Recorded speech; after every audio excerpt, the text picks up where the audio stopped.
আমি দেখাচ্ছিলাম ডক্টর প্রশান্ত সরকারকে। আমি প্রথমে স্যারের কাছে আসি, আমার যখন পেটে যন্ত্রণা একটু সমস্যা দেখা দিচ্ছিল, ওখানে রিপোর্ট করানোর পর দেখা যায় যে আমার সিস্টের একটু সমস্যা ধরা পড়ে। তো স্যার আমাকে বলে যে প্রেগনেন্সি খুব একটা দেরি করে নিতে না, তাড়াতাড়ি নিয়ে নিতে, পরে নিতে গেলে হয়তো কোনো রকম সমস্যা হতে পারে। তো আমি স্যারের কথা মতো 3-4 মাসের মধ্যে প্রেগনেন্সি নিয়ে নিই, এবং ওই 3-4 মাস পর যখন আমার প্রেগনেন্সি চলে আসে, তারপর প্রেগনেন্সির পথে আমি ওনাকেই দেখাই। উনি যেভাবে বলেন ওনার কথা মতোই আমি চলার চেষ্টা করি এবং চলি।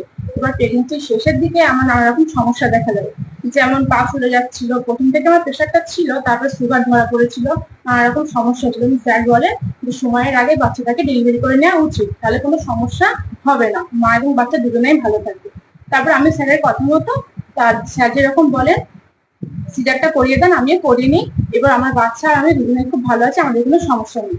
ডাক্তারের কথা অনুযায়ী চলে পেশেন্ট এবং বাচ্চা আমরা দুজনেই খুব ভালো আছি। কি বলবেন এই যে একটা বড় সমস্যা থেকে আপনাকে সফলতা দিল? ডাক্তার খুবই ভালো মানুষ, ওনার সাথে কথা না বলে, ওনাকে না দেখালে হয়তো কেউ বুঝতে পারবে না যে উনি কতটা ভালো। ওনার সাথে কথা বলে ওনাকে দেখি আমি এটুকুই বুঝেছি যে ডাক্তারের কথা যদি আমরা চলতে পারি, আমরা সবসময় সুস্থ এবং স্বাভাবিক থাকবো। আর উনি ডাক্তার হিসেবে খুবই ভালো মানুষ, ওনার মতো ভালো মনের মানুষ খুব কমই হয়।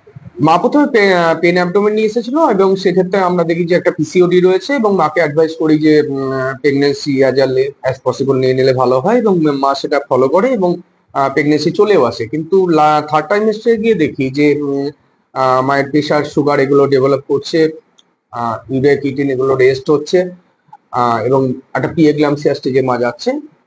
এবং তখন আমরা টার্মিনেট করার কথা ভাবি, এবং বাচ্চা 37 উইক্সে জেনারেলি আমরা জানি যে ম্যাচিওর হয়, কিন্তু এক্ষেত্রে টার্মিনেট সিজারিয়ান সেকশন 36 উইক্সে করি। এর ফলে যে প্রিএক্লাম্পসিয়া যে কমপ্লিকেশন গুলো সেগুলো ইজিলি ম্যানেজ করা যায়, এবং এই মুহূর্তে মা বাচ্চা দুজনেই সুস্থ আছে। এবং টোটাল যে খরচটা সেটা তাদের যে সামর্থ্য তার মধ্যেই ব্যাপারটা করা হয়েছে। কতদিন আগে এটা 3 মাস আগে করা হয়েছে। এখন দুজনেই সুস্থ আছে? এখন দুজনেই সুস্থ আছে। এক্ষেত্রে যেটা হয়েছে, মা প্রপার অ্যাডভাইস, মানে আমার অ্যাডভাইস গুলো পুরোপুরি ফলো করেছে। এবং আমি প্রত্যেক পেশেন্টকে এটাই বলবো, প্রত্যেক মায়েদেরকে এটাই বলবো, আমরা যে ডাক্তারকেই দেখান না কেন, গাইনোকোলজিস্টকে, সেই ডাক্তারবাবু যে অ্যাডভাইস দেবেন সেটা ফলো করবেন। তাহলে আমরা থার্ড টাইমেস্টারে যে কমপ্লিকেশন গুলো পাই, প্রেগনেন্সি রিলেটেড যে কমপ্লিকেশন গুলো, ম্যাক্সিমাম কমপ্লিকেশন গুলো যেহেতু এই সময় হয়, সেগুলো ডাক্তারদের পক্ষে ইজিলি ম্যানেজ করা সম্ভব হয় আর কি।